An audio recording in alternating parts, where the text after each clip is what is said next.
哇，做得好啊！地獄守門犬。哇哦，扮得好似。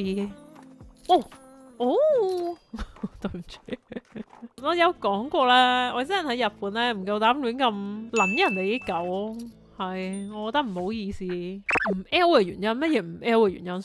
哦，你話我唔撚人哋啲狗嘅原因啊？哇，即係唔係啊？因為咧外星人啊，外星人比較 anti-social 啊，係咁講啦。但係咧，即係喺香港嗰陣時咧，咁就算你 anti-social 都好咁樣，咁但係佢帶狗咁樣，咁佢睇落佢同隻狗好友善，咁可能 say 個 hi 就可以撚下咁。但係咧，日本人又隔多一層咁就唔係太好意思。啱買完餸，隔離嗰個鄰居隻狗都係咁黐埋嚟 ，so sweet。唔開心佢嘅目標係你啲餸。吓，佢目標唔係你啲餸，唔通貪佢靚仔啊？你可唔可以唔好咁自大啊？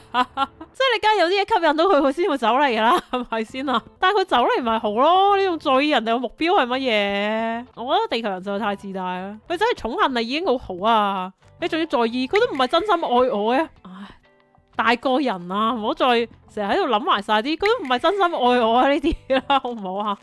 逢場作興嘅嘢，嗰下開心咗咪算咯，係咪先啦？突然間攻，我冇